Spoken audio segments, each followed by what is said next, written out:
Bismillahirrahmanirrahim. Assalamualaikum warahmatullahi wabarakatuh. Kembali lagi bersama saya, Rio Wijaya, di sebuah kisah misteri.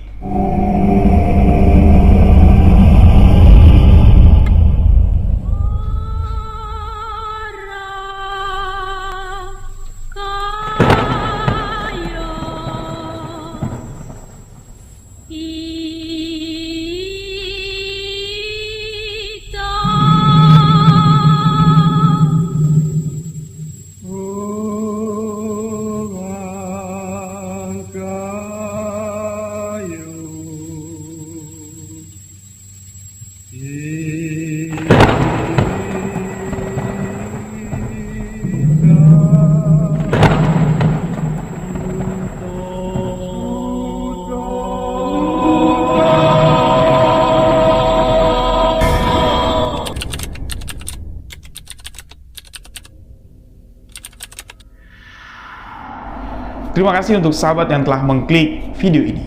Terima kasih untuk sahabat yang telah memberikan dukungan, memberikan support agar channel ini dapat berkembang. Untuk sahabat yang baru bergabung, baru mendengarkan kisah misteri yang saya ceritakan, sahabat boleh mengklik tombol subscribe, aktifkan notifikasi loncengnya, dan jangan lupa bagikan video sebuah kisah misteri ke akun sosial media sahabat-sahabat semua. Untuk lebih akrab dengan saya, sahabat boleh follow akun Instagram pribadi saya di Rio.Wijaya91, dan saya minta support dukungan sahabat untuk follow akun TikTok baru kami di sebuah kisah misteri official. Di sana nanti akan ada konten-konten terbaru seputar misteri yang mungkin tidak ditayangkan di YouTube channel Rio Wijaya. Untuk user TikTok, segera follow akun TikTok sebuah kisah misteri official. Link sudah saya siapkan di box deskripsi. Dan untuk sahabat yang punya cerita menarik tentang pengalaman misteri, ingin dibagikan, bingung, tulis email. Sekarang kami sudah ada layanan WhatsApp group. Link sudah saya siapkan juga di deskripsi. Insya Allah admin kami akan siap melayani sahabat untuk berbagi cerita, konsultasi, atau ada yang ingin didiskusikan dengan saya, atau berkenan untuk datang ke studio sebuah kisah misteri, podcast, menceritakan langsung kisah misteri yang sahabat alami. Hubungi saja langsung WhatsApp group yang ada linknya di box deskripsi.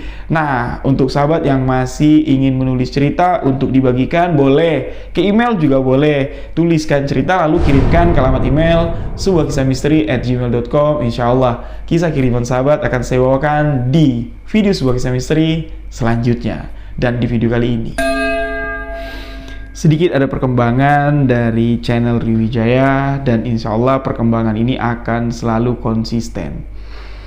Yang dari kemarin sudah saya gembar-gemborin ya, ke depan kami akan lebih giat lagi untuk mencari cerita-cerita misteri, dan saya ingin mengunjungi kota-kota sahabat yang ada di Sumatera lah, khususnya Aceh, Medan, Pekanbaru, atau Lampung, atau Palembang, Sumatera Selatan yang punya cerita.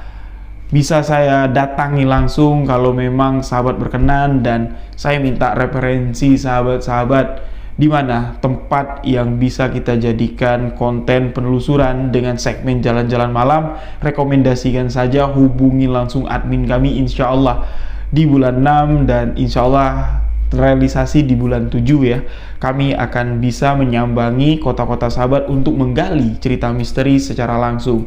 Nah, tim kami sudah mulai jalan.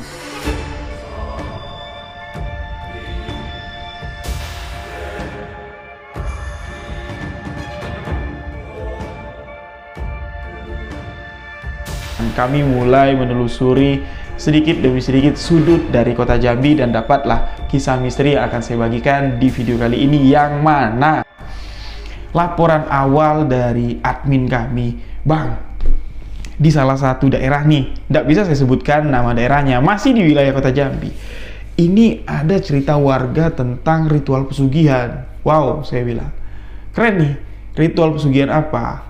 Awalnya anggapan warga di sini menggambarkan ini ritual pesugihan jaran penoleh dengan ciri-ciri yang hampir mirip dengan teror ritual pesugihan jaran penoleh. Apa itu ritual pesugihan jaran penoleh? Klik link yang ada di atas videonya sudah pernah saya ceritakan apa itu ritual pesugihan jaran penoleh, dan admin kami di sini datang langsung ke lokasi ya dengan narasumber yang menghubungi, dan data yang diberikan admin di sini saya pecah lagi, saya analisa lagi, dan ini bisa saya pastikan bukan pesugihan jaran penoleh. Tapi inilah yang disebut ritual pesugihan wedus kendit. Menarik sekali. Yang mana banyak cerita pesugihan yang saya bawakan itu berasal dari Pulau Jawa. Dan ternyata di lingkungan tempat saya tinggal ada yang nekat menggunakan ritual pesugihan wedus kendit. Inilah hasil riset, hasil penelusuran tim Sebuah Kisah Misteri mengungkap ritual pesugihan wedus kendit. Walaupun kami tidak diperbolehkan mendokumentasikan perjalanan ini karena tak ada izin dari narasumber, tak apa. Namun ceritanya sudah saya rangkum dari penelusuran yang saya lakukan. Bagaimana kisahnya? Apa ritual pesugihan wedus kendit yang saya katakan? Penasaran? Simak. Selengkapnya akan saya sajikan di segmen Sebuah Kisah Misteri.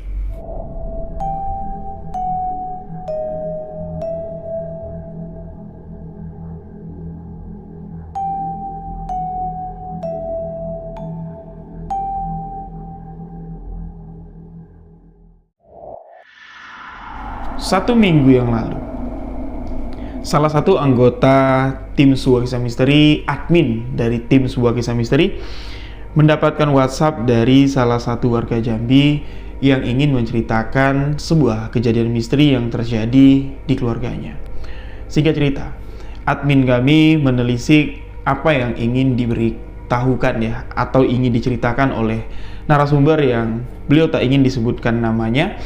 Beliau membagikan cerita pengalaman, dan menurut narasumber yang bercerita kepada admin kami, ini apakah betul ritual pesugihan jaran penoleh yang telah terjadi di kampung kami sesuai dengan apa yang pernah diceritakan Bang Rio. Jadi beliau ini menghubungi admin kami karena mendengar satu kisah tentang ritual pesugihan jaran penoleh yang pernah saya ceritakan, dan direlate-nya ya, ditarik kesimpulannya dengan kejadian yang pernah terjadi kepada keluarganya. Makanya dari itu dia memberanikan diri untuk sekedar bertanya dan bercerita. Menarik, saya bilang.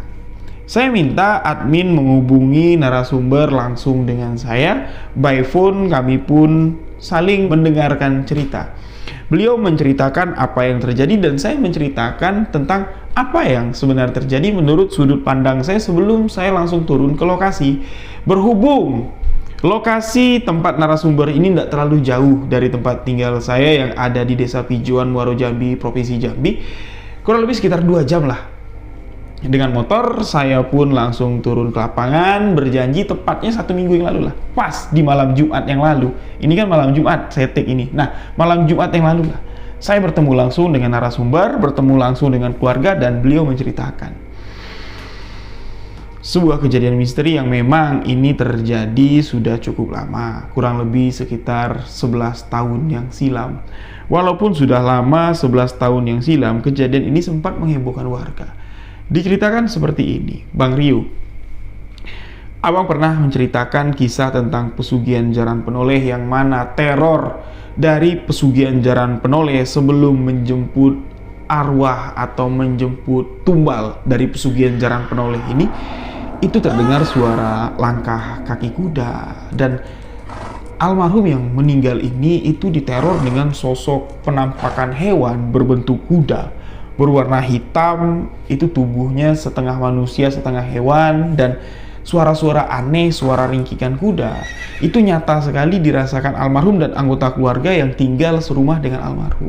Iya, saya bilang, walaupun saya belum pernah mengalami hal itu, tapi dari apa yang saya cari tahu, dari apa cerita yang pernah saya bawakan, kurang lebih seperti itu. Dan dia bertanya, apakah Bang Rio kejadian 11 tahun silam ini berkaitan dengan pesugihan jaran penoleh? Saya tidak bisa katakan iya, tidak bisa katakan tidak sebelum saya mengetahui apa yang sebenarnya terjadi. Dan inilah realita cerita yang dibagikan oleh sahabat kita sebut saja dengan nama Wak Har. Jadi apa yang diceritakan oleh Wak Har ini sebenarnya sebuah kejadian yang sudah cukup lama terjadi, sahabat-sahabat. Berlatar waktu di kisaran tahun 1990 akhir dan di awal tahun 2000 silam. Yang mana? Wak Har ini memiliki seorang ibu, dan ibu dari Wak Har ini memiliki 3 orang saudara kandung. Ingat, Wak Har memiliki ibu Wak Har memiliki 3 saudara kandung. Berarti anak-anak dari saudara kandung ibu Wak Har ini kita sebut sebagai sepupu dari Wak Har. Dan salah satu sepupu dari Wak Har ini sebaya dengan Wak Har dan sepemainan, bahkan mereka berprofesi bekerja di era tahun 1990-an silam atau di awal tahun 2000-an silam. Ini bekerja berprofesi di bidang yang sama, yaitu bekerja di salah satu catering yang ada di wilayah tersebut, wilayah tempat tinggal mereka, namun bukan di satu bos yang sama. Di masa itu, di awal tahun 2000-an, catering untuk wilayah Provinsi Jambi ini baru marak-maraknya berkembang. Budaya yang ada di Jambi itu di masa lampau, kalau ada hajatan ini sistemnya masih pakai panggung. Kalau kami orang Jambi bilang, panggung itu adalah swadaya masyarakat yang dipimpin oleh salah satu juru masak yang dipercaya menjadi pimpinan untuk meracik bumbu. Nanti dibantu nih, ngeracik bumbu dibantu ngupas bawang sama tetangga yang sini. Terus juga pokoknya pengolahan masakan itu dibantu swadaya masyarakat tanpa mengeluarkan biaya sedikit pun. Cuman ketika lauk masak, itulah yang menjadi upah mereka. Yang namanya zaman berkembang, budaya-budaya luar masuklah sistem prasmanan satu kelompok yang akan menghandle hidangan masakan di satu pesta dengan istilah penyebutan catering. Dan ketika catering masuk, orang-orang yang disebut panggung tadi ini tidak perlu repot-repot lagi. Orang yang punya hajatan ini cuman nyiapin duit tanpa menyiapkan bahan-bahan, tanpa menyiapkan peralatan, minjam piring, minjam gelas, minjam hidangan, minjam prasmanan. Tidak perlu lagi karena catering sudah menghandle semua. Dan maraknya masuk catering di Jambi itu di awal tahun 2000 silam. Inilah ceritanya bermula di sini. Wak Har di awal-awal tukang catering masuk ke Jambi. Wak Har bekerja di salah satu catering yang kita sebut saja dengan catering A.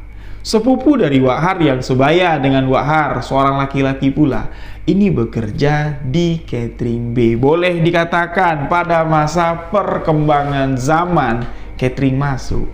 2 catering inilah catering yang betul-betul hype, catering yang betul-betul laris. Sedangkan satu persatu di setiap wilayah tumbuhlah catering-catering baru dengan orang-orang yang mengelolanya itu masih ya istilahnya pemula. Sedangkan 2 ini sudah catering besar. Seiring berjalannya waktu, Wak Har dan sepupunya mereka ini sama-sama ya kerja di catering tapi di bos yang berbeda. Mereka tidak bersaing, namun persaingan antara pemilik catering terlihat begitu sengit. Ditambah lagi tumbuhnya catering C, catering D, sampai catering Z. Dan persaingan inilah yang awalnya Wak Har bilang persaingan secara sehat, namun tidak. Apa yang terjadi, sahabat-sahabat? Di masa itu, Wak Har yang sudah 2 tahun bekerja di catering A, sepupu Wak Har yang sudah 2 tahun juga bekerja di catering B. Mereka sama-sama dipercaya menjadi leader dalam catering tersebut. Dan menurut cerita Wak Har, seseorang yang sudah dipercaya mengelola catering ini betul-betul dipercaya mulai dari maintenance, duit, pengelolaan, dari pembelanjaan bahan-bahan catering, mulai dari daging, ayam, ikan, sampai dengan bawang merah, bawang putihnya, cabai besar, cabai kecilnya, kunyit asamnya, itu dikelola semua dengan orang yang dipercaya seperti Wak Har dan sepupu Wak Har. Bekerjalah Wak Har di catering A. ramai pesanan datang, semua dapat dihandle. Begitu juga menurut penuturan dari sepupu Wak Har. Karena mereka ini walaupun bersaing antara bos, ya namanya hubungan saudara, ini tidak bakal musuhan gara-gara beda perusahaan. Ya mereka saling cerita lah, kamu apa aja yang bikin di catering B? Wak Har nanya sama sepupunya. Ya diceritain, aku bikin gini, bikin gitu, diceritain, ngolah bumbu segala macam, diceritain. Wak Har juga bilang sama. Dan job catering kamu di minggu ini gimana? Wih rame Har, sampai-sampai kami nambah lagi nih karyawan. Dan Wak Har bilang, kami pun juga ramai, tapi tak seramai punya kamu. Nah, mereka ini saling bertanya, apakah catering-catering yang baru tumbuh masakannya ndak senak masakan kita, dan itu bikin mereka ini kayak star syndrome, besar kepala. Nah, terlena dengan kegiatan aktivitas di tempat kerja masing-masing dengan job per minggu yang semakin besar, waktu pun terasa sangat singkat sekali. Mereka sudah bekerja di catering A dan catering B ini selama 4 tahun. Namun Wak Har, dia mengakui dengan kesombongannya karena sudah jadi kayak star syndrome lah. Jadi ini ya namanya di tempat kerja kayak gitu ya, sikut-sikutan, selek atau salah paham, salah hitung dengan owner, komisinya nggak masuk, janjinya dikasih sekian persen, dapatnya sekian persen. Itu bikin Wak Har ini ingin menjajaki dunia percateringan yang ada di Sumatera lah, kita katakan di sini. Ya dia sempat jadi catering di Palembang sampai Bengkulu. Beliau pernah kerja di catering di situ, tapi difokuskan Wak Har ceritanya tentang kerja catering Wak Har di Jambi. Pindahlah Wak Har ke catering C yang baru mulai tumbuh. Memang ternyata benar. Reputasi owner dari catering A dan catering B ini memang dipertimbangkan. Walaupun harga dari catering C murah, tapi kepercayaan publik ini tetap tertuju kepada catering A dan catering B, sehingga membuat kredibilitas Wak Har, kesombongan Wak Har mati di situ, dan membuat Wak Har sadar, kalau aku lepas dari catering A, bukan siapa-siapa aku ini. Nggak bisa aku menaikkan pamor catering C, karena yang dikenal bukan tukang masaknya, tapi siapa yang punya catering. Nah, jadi pindah lagi ke catering D, tetap juga nggak naik. Pindah lagi ke catering E, tetap juga nggak naik. Tapi mau pindah ke catering B, dipertimbangkan. Ya nggak mungkin aku bersaing dengan sepupuku sendiri. Nah, baliklah ke Candolamo, baliklah ke catering A tadi, karena si bos catering A membutuhkan Wak Har yang besar kepala, dan Wak Har juga membutuhkan kredibilitas, nama besar dari catering A. Balik rujuk lagi lah ke Candolamo, baikan lagi lah mereka ini, dan jalan lagi lah catering A di tangan Wak Har masuk tahun kelima. Dan di situ, setelah menjajaki beberapa catering, Wak Har ini merasa kembalinya aku ke catering A ini kayaknya mengalami penurunan. Dan kok masa iya? Setelah aku pindah ke catering C tutup. Pindah ke catering D tutup. Atau jangan-jangan ada salah dengan diriku. Karena apa? Kembalinya Wak Har kembali ke catering A, masalah banyak sekali loh sahabat-sahabat. Di tahun kelima Wak Har menggeluti dunia catering.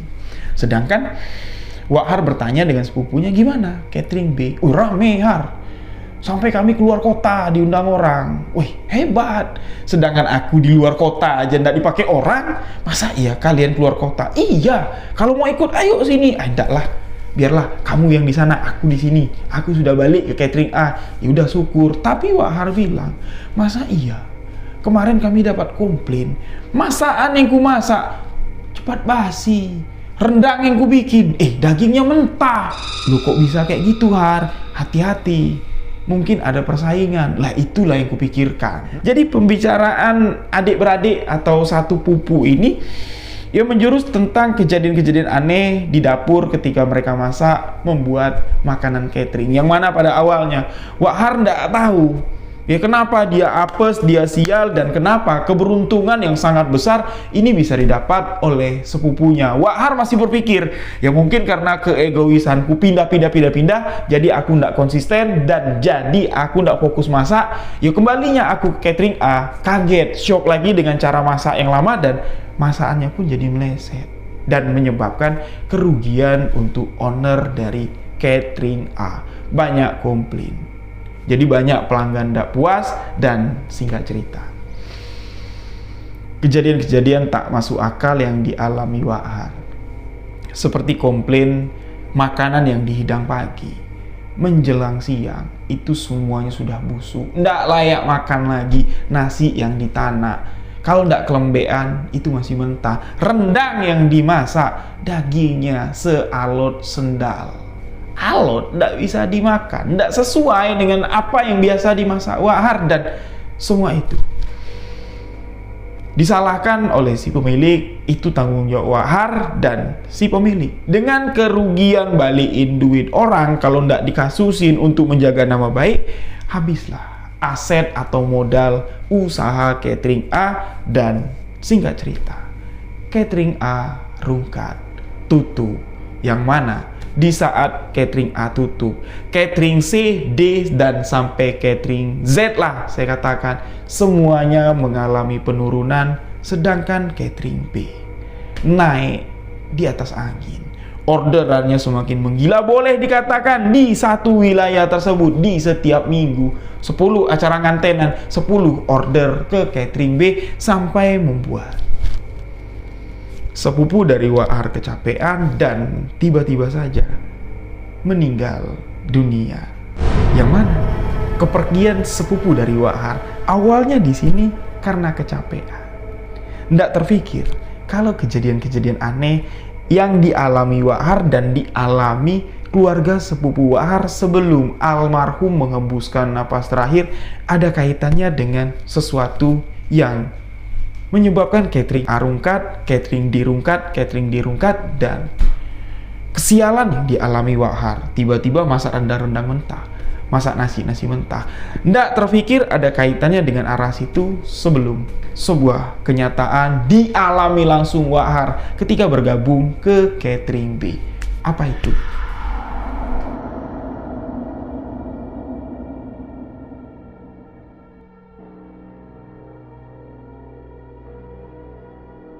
Diceritakan oleh Wak Har. Belum lepas 40 hari sepupu dari Wak Har ini meninggal dunia, yang mana sepupu dari Wak Har ini adalah orang kepercayaan dari owner catering B. Wak Har yang kenal siapa owner catering B, dan owner catering B ini tahu Wak Har ini juga mampu untuk menghandle masakan-masakan di catering karena pernah menjadi kepercayaan si catering A yang menjadi pesaing catering B di masa lampau. Belum 40 hari lagi kematian sepupu dari Wak Har ini, owner dari catering B mendatangi rumah Wak Har. Kurang lebih pembicaraannya seperti ini. Har, kau apa kerja sekarang, Har? Dah ada, Pak. Nah, kalau dak megang catering di mana-mana, mau dak join di catering kami? Yo, setelah sepupu kau meninggal, belum ada lagi orang yang bisa kami percaya untuk handle, dan ya, kau tahu dewek lah. Sekarang catering kami ini sedang rame-ramenya, kamu lah, ya, gabung di catering kami. Nah, mendengar ajakan lembut seperti itu, Wak Har yang statusnya nganggur setelah catering A ini rungkat, dan ditambah lagi memang sudah lama Wak Har menginginkan bergabung di catering B, tapi kan sebelumnya Wak Har mempertimbangkan tidak mungkin aku bersaing dengan sepupuku sendiri, dan tidak mungkin juga kredibilitasku yang jauh di atas sepupuku. Dan ketika aku gabung di catering B, saat sepupuku ada, aku jadi anak buah dari sepupuku sendiri, yang mana umur, walaupun mereka sepupuan, umur Wak Har lebih tua dari umur sepupunya. Abang almarhum ini manggil Wak Har. Nah, dengan kesempatan ini, Wak Har yang memang butuh pekerjaan dan masih mencintai dunia masak-memasak, Wak Har pun yang menerima tawaran baik tersebut dan bergabunglah Wak Har di catering B dengan menggantikan posisi almarhum sepupunya menjadi kepala koki dari catering B. Tapi ada yang aneh. Wahar di sini sempat makan hati juga awal-awal bergabung di Catering B. Wahar yang sudah menjajaki dunia percateringan di wilayah Sumatera ini merasa kayak orang aneh, kayak orang bodoh ketika bergabung di Catering B, yang mana kesepakatannya, Har, kamu handle semua. Apa yang dimasak di catering ini, kamu tangani semua. Klien-klien yang minta menu A, menu B, menu C, Wahar menyanggupi karena Wahar memiliki kemampuan. Tapi anehnya di sini, dapat orderan pertama. Bukan masalah dengan orang-orang yang membantu di catering tersebut, seperti helper lah kita katakan ya, yang bantu ngeracik bumbu, yang bantu A, bantu B, bantu dekor segala macam. Bukan dengan orang-orang itu, tapi dengan si owner. Bu, Pak, mana duit belanja? Mana bumbu-bumbu yang mau aku racik? Nggak usah, Har. Nanti kamu tinggal tumis aja, nanti kamu tinggal masak aja. Semuanya sudah kami siapkan. Oke. Wahar berpikir seperti ini. Aku ini kan baru ya, jadi mungkin nggak percaya nitip duit buat belanja, atau nggak percaya dengan racikan menu yang aku buat. Ya sudah, nggak apa-apa. Dibelanjain, aku terima bumbu jadi, ya aku masak. Bulan kedua, dengan orderan yang begitu banyak, Pak, Bu, mana bumbu yang mau aku racik? Nggak usah, Har. Seperti biasa, bumbunya sudah siap, kamu tinggal tumis aja. Dan di situ Wahar merasa kayak, aku ini dipercaya jadi tukang masak atau yang handle semuanya. Kalau kayak gini, apa bedanya aku dengan teman-teman di sini? Tinggal gongsang-gongseng, hidupin kompor, panasin minyak, masak, jadi. Mana kredibilitasku sebagai seorang tukang masak atau koki kampung? Kita katakan seperti itu. Dan di sini Wahar ini berpikir, apakah kredibilitasku di saat aku menjadi orang kepercayaan di catering A, banyak racikan bumbu yang bisa bikin masakan itu cepat basi, itu yang menjadi pertimbangan aku nggak boleh ngolah bumbu. Oke, diterima oleh nalar Wahar, tapi ada satu yang tak dapat diterima oleh akal pikiran Wahar. Apa itu? Kepala kambing yang selalu ada di setiap memasak orderan pelanggan. Kepala kambing hitam. Sedangkan aku ndak masak daging kambing. Kok di dekat tungku masakku ada kepala kambing? Ditanya sama teman-teman yang sudah join di sana. Itu kepala kambing siapa? Mau kita gulai kah? Atau apa? Tapi kan ndak ada yang pesan kepala kambing gulai. Teman-teman bilang, ya udah itu biarin aja. Itu bos memang selalu naruh di setiap minggu ketika masak, apalagi orderan besar dengan jumlah besar. Nggak tahu itu mau diapain sama bos. Biarin aja di situ, Wak. Mubazir, masak aja ya. Nekat Wahar memasak kepala kambing tersebut, dan disitulah kejadian menakutkan dialami Wahar sekaligus.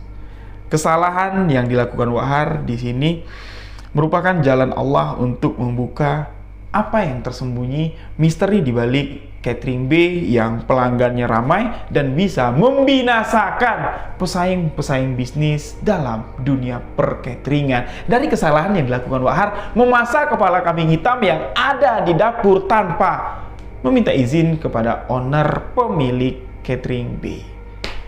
Jadi setelah semua orderan dimasak, Wahar kan tidak dipercaya seperti biasa. Biasanya kan Wahar kalau di catering A, ini sampai penyajian di meja catering, ya, di meja prasmanan atau di meja tempat resepsi acara, ini Wahar yang menata semua. Tapi kan sekarang enggak. Dia cuma tugasnya masak, gongsang-gongseng, masukin bumbu yang sudah diracik. Ya udah, setelah masak timnya yang bawa. Jadi di dapur Wahar ketika beres-beres ngelihat kepala kambing nganggur, ya sudah, dengan bumbu yang ada, dengan keahlian yang dimiliki Wahar, kepala kambing itu dicincang, dibersihkan dan dimasaklah menjadi gulai kepala kambing. Dimakan Wahar lah dengan tim yang ada di sana, kurang lebih sekitar 5 orang, menghabiskan 1 kepala kambing gulai tanpa owner dari catering B tahu. Nah, ketika setelah makan enak, Nggak ada reaksi apa-apa, nggak ada kejadian-kejadian aneh. Dan ketika diketahui oleh owner catering B, kepala kambing yang ditaruh di dekat tungku ini dimasak sama Wak Har, beliau nggak marah. Ya sudah, makanlah, rezeki kalian. Aku kan cuma nanya kemana kepala kambingnya. Ya udah, kalau si Har yang sudah masak, ya udah. Berarti sama. Kemarin kayak sepupunya sering masak kepala kambing yang kuletakkan di samping tungku. Wak Har yang mendengar itu, dia tidak feeling apa-apa. Tapi 2 malam setelah Wak Har memakan kepala kambing tersebut, Wak Har mengalami mimpi yang mengerikan. Mimpi dan kejadian-kejadian yang dirasakan oleh keluarga Wak Har dan keluarga almarhum yang sebelum meninggal. Kejadian-kejadian itulah yang mereka persepsikan, mereka sampaikan kepada saya. Apakah ini teror Jaran Penoleh? Apakah ini sosok Jaran Penoleh yang mengintai tumbal? Apa yang dialami Wak Har? Wak Har bermimpi bertemu dengan almarhum sepupunya tanpa kepala. Mendatangi Wak Har dan mengatakan, "Kau jahat, Bang. Kau tega. Kau memakan kepalaku. Kepalaku yang kau makan, Bang." Dalam mimpi itu, Wak Har tak dapat berkata banyak. Dia cuma dapat menangis melihat kondisi dari sosok yang mendatanginya. Sosok tanpa kepala yang cuma dapat dikenal Wak Har dari suaranya saja. Karena bagian kepalanya tidak ada, wajahnya tidak ada, gimana mau mengenalinya? Dia cuma mengenali dari suaranya saja dan tutur bahasa dengan memanggil Bang. Bang, kau jahat, Bang. Kau memakan kepalaku, itu kepalaku, Bang, kepalaku. Sontak Wak Har terbangun dari mimpinya dan merasakan perut itu kayak mual, kayak mules. Dan Wak Har tidak menceritakan kejadian ini kepada keluarganya, tapi sebaliknya. Ketika pagi Wak Har bangun, keluarganya di sini menanyakan kepada Wak Har, "Har, kau mimpi apa semalam? Kenapa kami mendengar suara mek dari dalam kamarmu, dan kami mendengar suara sepatu kuda di sekeliling rumah kita. Apa yang kau alami, Nak?" Kata ibu Wak Har. Tapi Wak Har bilang, aku tidak mimpi apa-apa, Bu.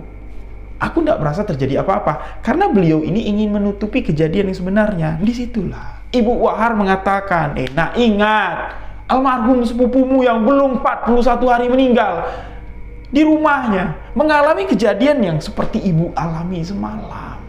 Suara tapal kuda yang hampir setiap malam sebelum malam kematiannya, dan suara kambing dari dalam kamarnya. Nak, jujur, Nak, apa yang terjadi?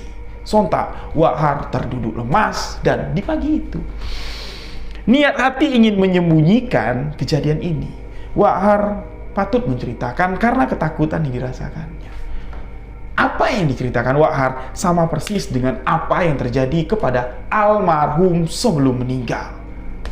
Almarhum sebelum meninggal melakukan hal yang sama dengan apa yang dilakukan Wak Har dan menceritakan hal serupa kepada ibundanya, yang mana ibunda almarhum ini kakak beradik dengan ibunda Wak Har.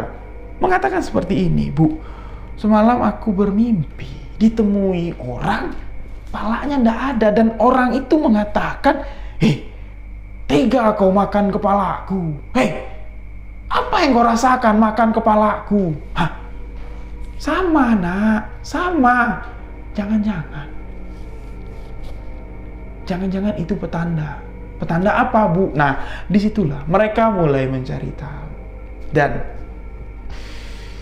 mereka tidak langsung menghubungi saya, karena kejadian ini sudah lama terjadi, sahabat-sahabat. Mereka menghubungi orang yang dipercaya di kampung tersebut menjadi praktisi atau dukun, dan dukun itu mengiyakan kalau ini adalah ritual pesugihan Jaran Penoleh. Keluarga dari Wak Har yang tidak terlalu banyak mengetahui tentang hal-hal yang berbau mistis, apalagi dengan ritual-ritual pesugihan ya. Ini cuman dia mengiyakan saja dengan apa yang disampaikan orang yang dilihat lebih ahli dan memiliki pengetahuan lebih dalam lagi tentang hal mistis, yaitu si dukun tadi. Dan si dukun mengatakan rentetan hal ini bisa dilepaskan tapi dengan cara membalikkan tumbal, yang mana Wak Har yang sudah ditargetkan menjadi tumbal dan sepupunya ini yang sudah ditumbalkan terlebih dahulu, ini sudah ditargetkan, sudah diincar, ini harus mengganti tumbal minimal dengan kerbau bule atau kerbau putih, yang mana kerbau putih itu harganya sahabat-sahabat mahal sekali. Pertama, kerbau putih itu langka, dan yang kedua, kerbau putih memang jarang sekali dijual ya, karena albino itu langka, dan kalaupun dijual, ini harganya mahal. Dan konon katanya, kepala kerbau putih itu bisa dijadikan pengganti tumbal pembangunan jembatan atau pembangunan gedung-gedung tinggi. Konon katanya, saya belum pernah menelisik lebih dalam lagi tentang ritual kebo bule. Insya Allah nanti kalau ada waktu, kita cari apa itu kebo bule, karena di Jambi, di kawasan Kumpe, ya di Muaro Jambi juga, di kawasan Kupe itu masih banyak peternak-peternak kerbau dan masih banyak keturunan kerbau-kerbau bule yang saya katakan banyak dicari untuk pengganti tumbal. Nah, karena keluarga Wak Har ini bukan keluarga yang berkecukupan, ogah dia, ganti tumbal. Kami tidak percaya dengan hal-hal seperti itu. Mungkin saja ini cuma kebetulan. Jadi persepsi ritual pesugihan jaran penoleh yang dilakukan oleh si pemilik catering B itu cuman dijadikan asumsi belaka, dan Wak Har ingin mencari tahu lebih dalam dengan pendiriannya sendiri dan berserah diri kepada Yang Maha Kuasa, kepada Allah Subhanahu wa Ta'ala, dengan dibimbing oleh ibu dan bapaknya. Ya sudah, doa, minta kepada Allah, minta perlindungan. Kalau takut mimpi buruk lagi sebelum tidur, baca doa, dan jangan lupa wudhu. Nah, wudhu dulu sebelum kamu tidur. Jadi dilakukanlah apa yang disarankan oleh ibu bapaknya. Dan karena kerja catering ini, itu kan orderannya cuman di hari Minggu hajatan. Jadi kalau dapat orderan, mereka ini kerjanya itu cuman di Jumat, Sabtu, Minggu. Jadi Senin, Selasa, Rabu mereka free. Nah, sebelum ada panggilan ya, karena kejadian dia makan kepala kambing itu di hari Minggu, karena setelah masak di pagi Minggu lah jatuhnya, Senin, Selasa, Rabu, Wak Har ini tidak pergi ke tempat catering karena tidak ada orderan, dan dia mimpi didatangi almarhum pupunya yang sudah meninggal itu di Minggu malam Senin. Nah, jadi di Selasa malam Rabu dia masih belum datang ke tempat catering, dan beliau juga kembali mengalami mimpi yang mengerikan, walaupun beliau sudah wudhu dulu sebelum tidur, baca doa dulu sebelum tidur, dan mimpi di malam Rabu ini jauh lebih mengerikan lagi dan lebih nyata lagi. Beliau mimpi dari rumah. Mimpinya ini dari rumah. Wak Har ini diikuti seekor kambing. Wak Har yang tengah ingin berjalan ke tempat catering diikuti oleh seekor kambing. Awalnya itu kambing normal biasa, kambing jantan hitam dengan tanduk yang tidak terlalu besar. Tapi kok lama-kelamaan semakin dekat kambing ini, langkah kakinya itu berubah kayak suara langkah kaki kuda. Tep, tep, tep, tep, tep, tep. Seperti kambing itu berjalan dengan menggunakan tapal besi. Dan ketika Wak Har melihat ke belakang, sosok kambing itu berubah.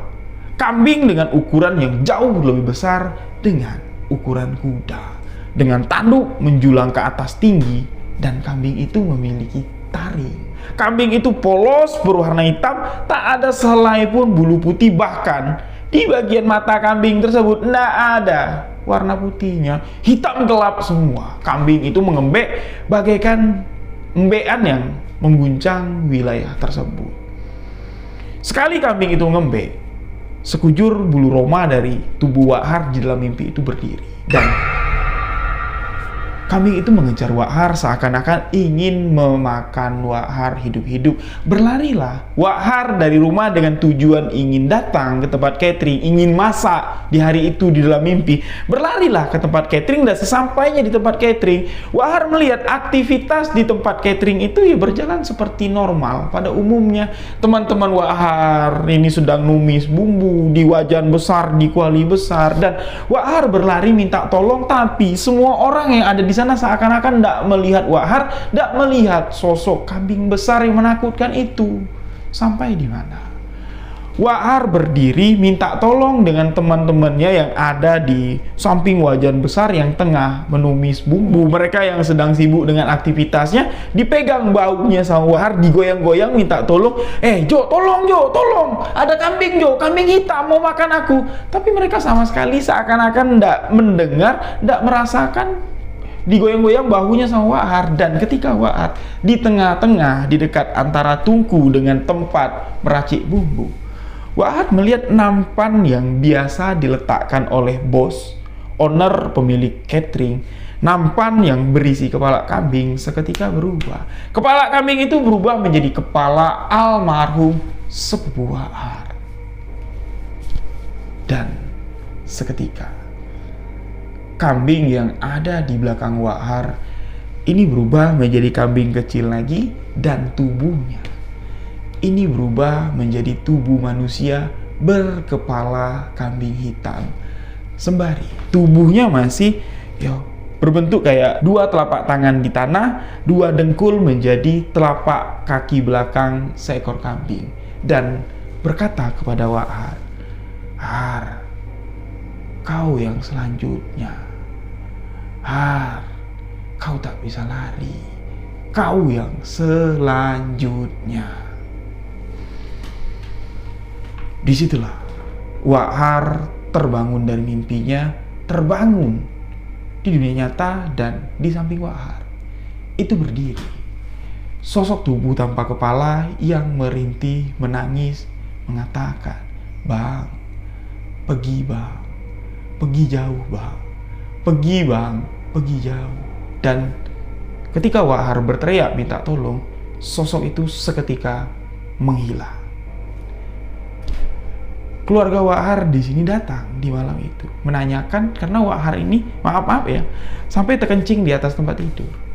Saking kan takutnya ketika dikejar kambing tersebut, dan wajah pucat Wak Har di sini ya sembari mengekspresikan ketakutan yang luar biasa dan menceritakan kalau dia melihat kepala sepupunya itu di atas nampan, dan kambing yang bertubuh manusia dengan kepala kambing mengatakan, "Har, kau yang selanjutnya.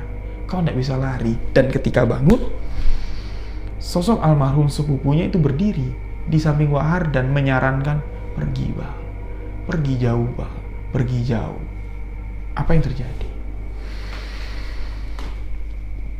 Orang dusun lebih mempercayai apa yang gaib yang benar-benar terjadi dan menjadi petunjuk.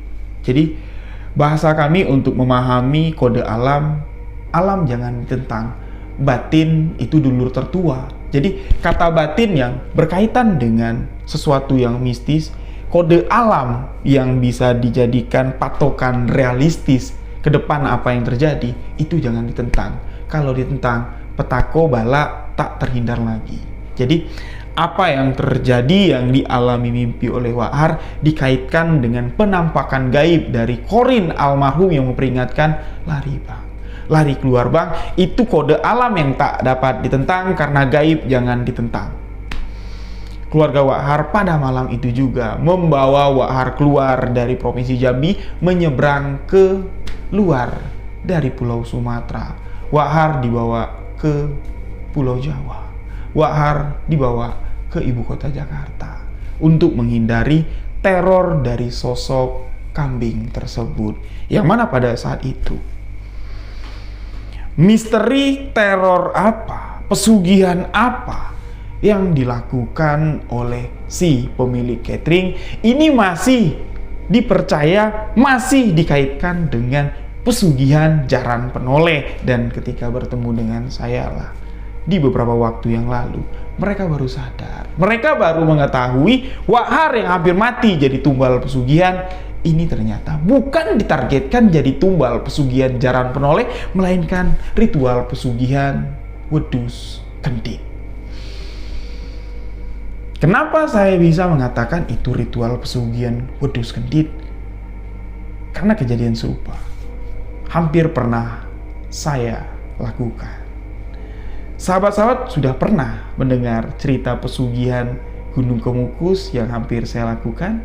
Sahabat-sahabat sudah pernah mendengar perjalanan saya di kota Jambi mencari siapa kuncen pesugihan yang bisa membawa saya untuk mencari pesugihan di Pulau Jawa, dan saya pernah menceritakan kalau saya pernah ke satu wilayah yang ada di Provinsi Jambi, yang mana di sana banyak saudara-saudara kita ya dibawa untuk menjadi warga transmigrasi, dan salah satu warga transmigrasi itu adalah kuncen pesugihan yang saya dinyatakan di rumahnya, pilihlah tuyul yang mana yang kau mau, tapi dengan catatan istrimu akan menyusuinya, dan pada saat itu saya belum married, jadi saya tidak bisa melihara tuyul, dan besar kemungkinan rahasia pesugihan Wedhus Kendhit tersimpan di wilayah tersebut. Dan beliau pernah mengatakan, kau cari kambing hitam, dengan kambing hitam kau bisa berangkat ke Jawa untuk melakukan ritual pesugihan Wedhus Kendhit kambing hitam. Tapi saya belum tahu ritual-ritualnya seperti apa, karena saya tanya, kambing hitam tuh harganya berapa? Mak, daripada saya beli kambing hitam untuk syarat ritual pesugihan, lebih baik duitnya saya jadikan modal usaha. Berapa harganya sahabat-sahabat? Di atas 15 juta rupiah, mendekati 30 juta rupiah untuk satu ekor jantan kendit yang betul-betul hitam polos, yang memenuhi kriteria sebagai penumbalan. Nah, ketika saya bilang ini bukan Jaran Penoleh, karena Jaran Penoleh tidak meminta tumbal orang lain. Kalau si pelaku ini meminta tumbal orang lain, dipastikan kalau itu bukan Jaran Penoleh, dan Jaran Penoleh itu sosoknya bukan seekor kambing. Kalau Jaran Penoleh relatif keluarga kandung yang dipinta. Bos catering ini tidak menumbalkan anak buahnya, tapi lebih dekat menumbalkan ibu, bapak, anak, atau saudara kandungnya. Bukan menumbalkan adik-beradik kandung dari karyawannya. Dekat. Ini ritual pesugihan Wedhus Kendhit, pesugihan meminta tumbal sedara. Jadi setelah saya ceritakan apa itu Wedhus Kendhit, mereka ini ya kayak rekondisi kejadian di masa lalu, cipta kondisi dengan kejadian yang sudah terjadi belasan tahun yang lalu, dan bukan saya memaksa mereka untuk mengatakan iya, tapi iya ya, ada kaitannya ya. Sepupu dengan sepupu itu masih saudara. Dan Wedhus Kendhit ini cuma kepalanya saja yang diambil untuk syarat utama membangkitkan sosok jin atau sosok iblis yang akan dipuja oleh si pelaku Wedhus Kendhit, dan darah serta kulit dari Wedhus Kendhit itulah yang dijadikan azimat pembangkit ruh dari tumbal pesugihan untuk berwujud menjadi Wedhus Kendhit. Na'udzubillahi min dzalik. Bahkan kenapa saya tidak dapat menyebutkan di mana Jambinya lokasi ini terjadi, karena catering yang saya maksud ini masih berdiri. Saya tidak mau membahas terlalu jauh masalah itu urusan si pemilik catering dengan Tuhannya. Mudah-mudahan saja tidak ada lagi tumbal yang akan jatuh dalam ritual pesugihan seperti ini, karena ritual pesugihan Wedhus Kendhit ini tidak memakan tumbal setiap tahunnya. Hanya ketika ingin menaikkan persaingan atau ingin membasmi saingan-saingannya saja, Wedhus Kendhit ini baru dibangkitkan, dan ketika Wedhus Kendhit dibangkitkan, barulah penumbalan dilakukan. Jadi mudah-mudahan saja catering itu tidak lagi memakan tumbal, dan mudah-mudahan saja almarhum saudara sepupu dari Wak Har kematiannya bukan kematian sebagai penubalan, namun takdir yang telah Allah tentukan. Semoga amal perbuatan almarhum semasa hidup dapat diterima di sisi Allah SWT dan kematiannya menjadi kematian yang husnul khotimah. Amin amin ya robbal alamin. Nah, menarik, kisah ini saya dapat langsung dari narasumber dan saya pun sedikit kembali flashback dengan hal bodoh yang hampir saya lakukan. Jadi jangan sahabat tanya di mana nyari pesugihan di Jambi tentang wedus kendit ini, karena itu adalah hal bodoh. Sudah sahabat dengar bahwa ritual pesugihan itu hanya menjanjikan kekayaan tanpa memberi kepastian kekayaan itu abadi. Oke, sekarang catering itu saya katakan masih berdiri, namun kita tidak tahu bagaimana penderitaan si pemilik catering memikirkan tumbal-tumbal selanjutnya, dan apakah Allah akan tinggal diam? Tidak. Jadi untuk apa kita cari pesugihan ketika kita sudah memiliki pekerjaan atau rezeki yang Allah telah tuliskan sebelum kita lahir? Rezeki kita sudah ada, tinggal bagaimana caranya kita meminta kepada Allah agar rezeki itu tidak tersumbat, agar rezeki itu tersalur kepada kita. Dan bagaimana kita menyikapi nikmat rezeki yang Allah berikan. Apakah kita kufur akan nikmat? Ketika kita kufur akan nikmat, rezeki itu seakan-akan tak berarti. Rezeki itu seakan-akan tidak ada kita anggap, namun rezeki itu ada dan melimpah. Nafas, ketika kita bangun tidur, dapat menghirup nafas, membuka mata, melihat sinar matahari, sebuah rezeki yang tak dapat kita dustai. Jadi, rezeki itu banyak ya sahabat-sahabat, bukan cuma sekedar materi. Jadi pesan saya dalam kisah ini, ambil hikmah pelajaran dan mohon maaf jika ada kalimat kata yang salah dalam penyampaian kisah ini. Dalam kisah ini saya tidak mengkategorikan semua catering sama. Saya tidak mengatakan catering A, B, C itu inisial. Tidak, ini hanyalah sebuah kisah yang saya ambil, saya angkat dari kisah nyata pengalaman narasumber. Mohon maaf jika ada salah kata, salah ucap dalam penyampaian kisah ini. Jika ada yang tidak berkenan dalam kisah ini, mohon dimaafkan. Jika ada yang ingin bertanya, nomor admin kami sudah ada di link deskripsi. Silahkan langsung hubungi dan tanyakan apa yang ingin sahabat pertanyakan. Setiap kisah misteri berdasarkan sumber yang kami ambil, berdasarkan data yang relate benar-benar terjadi. Karena saya memiliki sebuah pemahaman, lebih baik menceritakan sebuah kisah misteri daripada menyembunyikan fakta di balik sebuah realita. Inilah sebuah kisah misteri by Rio Wijaya. Saya beserta tim mohon diri. Wabillahi taufiq wal hidayah. Wassalamualaikum warahmatullahi wabarakatuh. Salam sebuah kisah misteri.